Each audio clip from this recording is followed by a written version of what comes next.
En julio de 1998, la red TDT solicitó y obtuvo una reunión con Kofi Annan, el entonces secretario general de la ONU. La red TDT logró que la presidencia de la Unión Europea concertara una reunión de los diferentes delegados de la Unión Europea con las organizaciones civiles mexicanas e internacionales sobre México.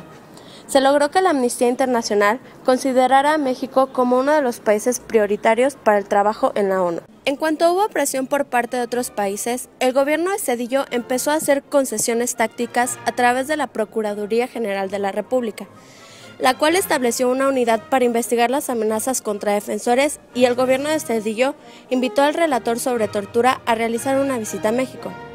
También, como producto del incremento de la presión internacional, varias delegaciones de observadores de derechos humanos fueron expulsadas de México entre 1997 y 1998. A diferencia de su antecesor, Fox comenzó su sexenio con una gran legitimidad en el ámbito internacional por ser el triunfador de las primeras elecciones presidenciales en México, consideradas democráticas, y terminar con 71 años del PRI en el poder. Si bien muchas de las acciones realizadas por el gobierno de Fox fueron muy positivas y podrían verse como un gran avance, no existió tal avance. A pesar de todas estas acciones, Fox incumplió muchas de sus promesas y no tuvo realmente la voluntad política para hacer los cambios estructurales necesarios para lograr cambios duraderos. Ya hablo libre, ya digo cualquier tontería, ya no importa. Ya, total, yo ya me voy. Durante la administración de Fox se dieron cambios importantes en materia de derechos humanos. Sin embargo, ¿cómo saber si fueron retóricos o de comportamiento? La sociedad no puede saber si esa retórica es vacía, especialmente si se acompaña de algunas mejoras en el historial de derechos humanos, lo cual generalmente sucede, ya que el régimen trata de representar un buen show para la comunidad internacional. Constatando la situación en el actual gobierno de Felipe Calderón, que proviene del mismo partido que Fox, podemos darnos cuenta de que sigue un comportamiento retórico sin llegar a un proceso argumentativo real. Si bien es cierto que las elecciones del 2000 no fueron cuestionadas y que hubo por primera vez en 7 décadas un cambio del partido en el poder en la presidencia de la República, también es cierto que después de las elecciones se develó la forma como Fox ganó las mismas, con la participación de dinero ilegal no reportado para su larga campaña, mediante la asociación Amigos de Fox, lo cual provocó un escándalo.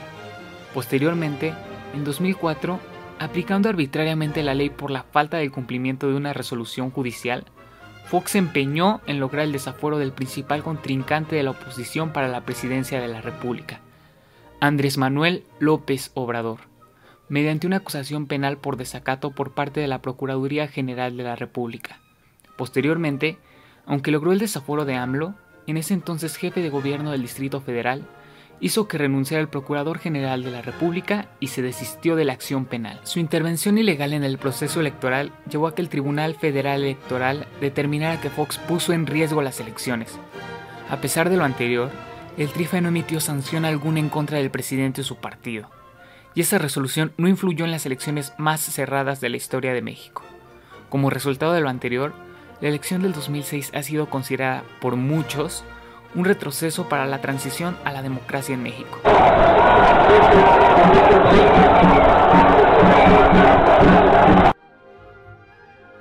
Durante el sexenio de Zedillo, las RTCI se fortalecieron y lograron una presión muy importante sobre el gobierno de México, que tuvo que implementar una serie de acciones para disminuir dicha presión. Tanto el sexenio de Salinas como el de Zedillo, México se movió entre las 3 primeras etapas del modelo espiral: la represión, la negación y las concesiones tácticas. Fox no se involucró realmente en un comportamiento argumentativo, aunque algunos de sus funcionarios lo hayan hecho, ya que se rompieron los consensos logrados entre estos últimos años y las organizaciones de la sociedad civil. Esto refuerza la idea de que la disminución de la presión internacional estanca o hace retroceder el proceso de institucionalización de los derechos humanos.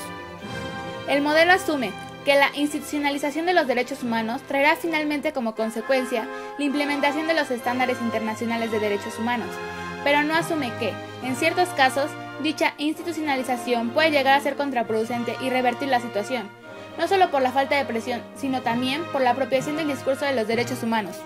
Finalmente, es necesario ser explícito que las organizaciones de derechos humanos mexicanos no son un bloque homogéneo, y mucho menos si se habla de conjunto de ONG mexicanas, y no solo de los derechos humanos. Yo no nací sin causa. Yo no nací sin fe.